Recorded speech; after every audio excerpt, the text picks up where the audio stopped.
Welcome into this Victory Monday edition of Bengals Breakdown. I am your host, Stone Shields. The Bengals, fresh off their victory in Cleveland, their first victory in Cleveland since 2017. So Joe Burrow finally kind of got that monkey off of his back, was able to go up to Cleveland and secure his first career victory up north in round one of the Battle of Ohio. It wasn't always pretty. Offensively, certainly some issues, which we'll get into throughout today's show, but all that matters is the Bengals came out on top, went back-to-back for the first time this season, and hopefully this is a sign of good things to come, and maybe they can go on a little bit of a run here and really get right back into the race. But on today's show, we're going to be taking a look at some overreactions, and I'll give my opinion on whether or not I believe it is an overreaction or if it is not an overreaction. This is something we typically do every Monday or every, day after game day, and we're going to do that here again this week, so I'm pretty excited about it.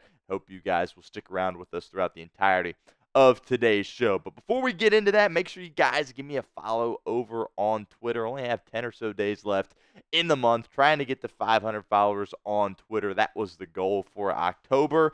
I think we're around like 460 right now, so we get, 10, 15 followers off this video. That would be a nice boost for us to hit our goal of 500 here in about 10 days. So help us out. Help yourself out. All of our Bengals breakdown content will be posted to my page, so give me a follow at StoneShields_ over on Twitter. The first overreaction is the Bengals have gotten lucky the past 2 weeks. Of course, beating the Giants on Sunday Night Football, and then yesterday beating Cleveland by a score of 21-14. Look, I don't think this is necessarily an overreaction, right? You think about last week, kind of all the issues that the Giants had offensively, right? They weren't really able to do anything. That's a big credit to the Bengals defense, and then particularly yesterday against the Cleveland Browns.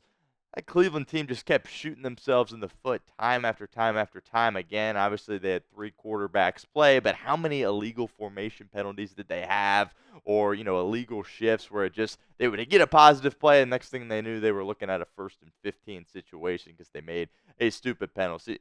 So I don't necessarily have an issue with saying the Bengals got lucky, but that's how it is in the National Football League, because I definitely think they got unlucky at the beginning of the year, particularly that game in Week 2 against Kansas City.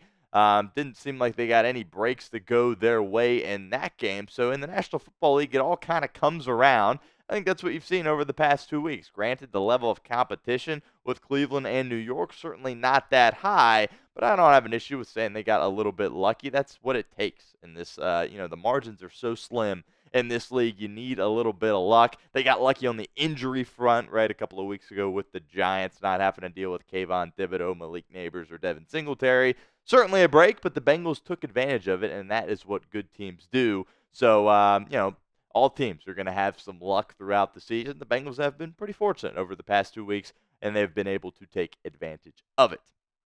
But be honest with us here at the pin comment of today's video. Do you think the Bengals are contenders or pretenders? Let me know in the comment section. The Bengals, of course, getting a little momentum here, going back-to-back, so I think it's an appropriate time to ask this question. Type C for contenders or P for pretenders, and if that ad comes here on YouTube, that's totally fine. Take advantage of it. Get down in the comment section and let us know what you think. Second overreaction is, it is time to panic offensively, right? Bengals only put up 17 points last week in New York, scored 21 yesterday in Cleveland, 7, of course, coming in on the special teams department. And look, this to me is an overreaction, right? I don't think there's any reason to hit the panic button at this point. Look, the Bengals offense definitely has been clunky over the past couple of games, no doubt about that. But I think in large part that's due to the defenses you're playing. Like these Giants and Browns football teams, they're pretty bad offensively, but they present a lot of challenges for you defensively. And the thing that impressed me the most about this Cleveland defense is they had the ability to pressure Joe Burrow, and their corners are so good in coverage that they could go one-on-one with guys like Jamar Chase and T. Higgins, and I thought that really, really was impressive. Denzel Ward's an unbelievable player.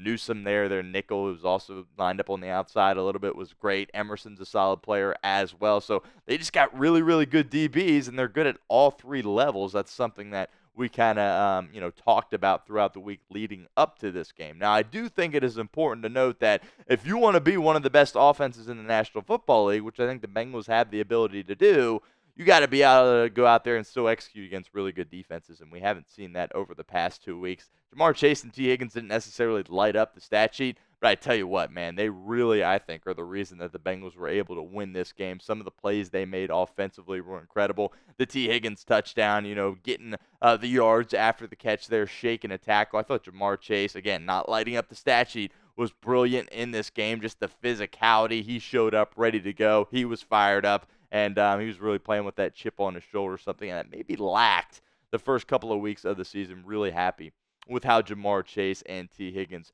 played in this football game. And the Bengals certainly going to need to take some more strides as they continue offensively, but it's definitely not time to hit the panic button at this point if you're Zac Taylor leading that offense. And speaking of Zac Taylor, our next overreaction here, something that Bengals fans love to talk about. Oh, Zac Taylor needs to give up play calling. We do this every year, multiple times a year, it feels like. And look, again, I think this is an overreaction. Has the offense been clunky, to put it mildly, the past 2 weeks? Absolutely. And is Zac Taylor ultimately in charge of the offense? Yes, but I think also from an execution standpoint, your players just have to be a little bit better. I think some of the things he was doing, yeah, you could sit here and argue, oh, I didn't like that call or whatever. I did like his aggression, though. Talked about that going into the game, how we needed to see the Bengals be aggressive, particularly on fourth down. But the thing that sticks out to me here on this graphic is third down. Didn't execute a third down in the first half. That is inexcusable. And that certainly needs to change. But as far as, Zac Taylor needs to give it up, let's pump the brakes on that a little bit. He's talked about at length how it's a collaborative effort offensively with Dan Pitcher, of course, the offensive coordinator. And, people, when the offense doesn't do great, they love blaming Zac Taylor. But for me, that is an overreaction. Taylor has shown he can do really good things offensively. Let's not forget about the games against the Commanders and the Kansas City Chiefs and the Baltimore Ravens where they looked great offensively. So definitely clunky and some things to clean up. But to me, it was all about winning the football game, and that's what Cincinnati was able to do in this one. I want to give a shout-out to our friends over at Fanatics. Bengals sideline hats are available now. I tell you what, they got some really cool sideline hats here at Fanatics. I was able to get a couple that I'm really happy with. So I would encourage you guys to go over to Fanatics and get you some sideline swag here on Fanatics. And this link will be in the comments and the description of today's video. Really got some good options over there as well. Fanatics does an unbelievable job. They always do it really, really well. Got plenty of options over there, all for an affordable price as well. And they'll get it shipped out to you in no time. So really encourage you to go over there. Check out those Bengals sideline hats once again. That link, chatsports.com/Bengals sideline, will be in the comments section and the description of today's video. Overreaction 4 here. It's time to be concerned about the kicking game. And look, I don't think this is an overreaction. I absolutely love Evan McPherson. Of course, he was able to earn that contract extension this offseason, but when he steps out there now, you don't have the same confidence that maybe you used to with Evan McPherson. Now, I don't believe it is entirely his fault. I think he's having some issues kind of adapting to the style of Ryan Rico, but he missed another kick in this game. A 50-yarder really didn't end up, meaning too much in this football game.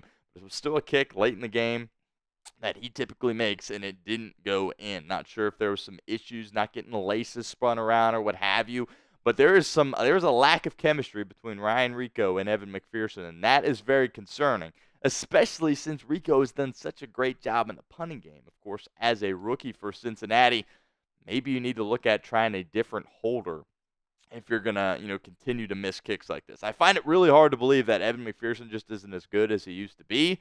I think it's kind of somewhat of a holder issue here, but definitely concerning here as we progress, because when the Bengals were playing at their best in 21 and 22, Evan McPherson was a big part of that because they were in these late games, and when it got down to the wire, you just knew he was going to bang it through the uprights. So that obviously hasn't really been the case so far. He's made some big kicks this year, but he's missed a few as well and some extra points as well. Definitely a concern for me. Another opportunity for you guys to get interactive with our show here at Bengals Breakdown. What's your confidence level in Evan McPherson? Scale it 1 to 10 and going into this season, even after, not his best year last year. It would have been a 10 for me because the things we have seen him been able to do. But now I would understand if your confidence level isn't at that mark. But sound off for us in the comments. Be honest with us. What is your confidence level in Evan McPherson?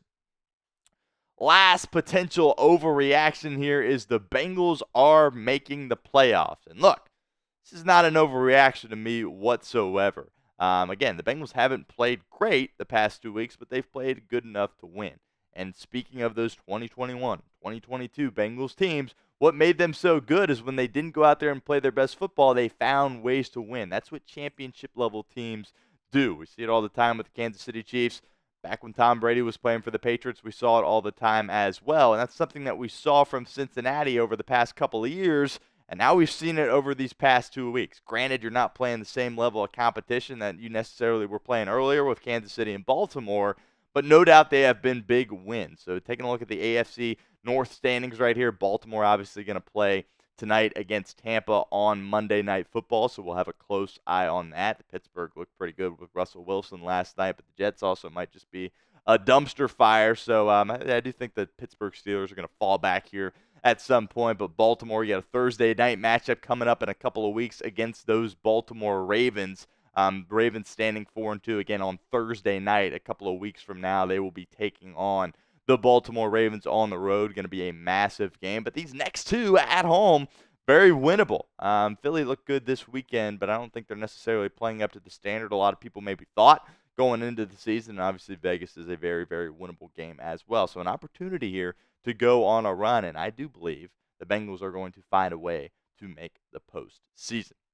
Now, if you like our Overreaction Monday videos, again, going to be doing this pretty much every single week here on Bengals Breakdown, whether it's a Thursday night game, Sunday night game, Sunday afternoon game, Monday night game, we will have an overreaction video for you guys. So if you like those, hit that sub button, youtube.com/BengalsTV.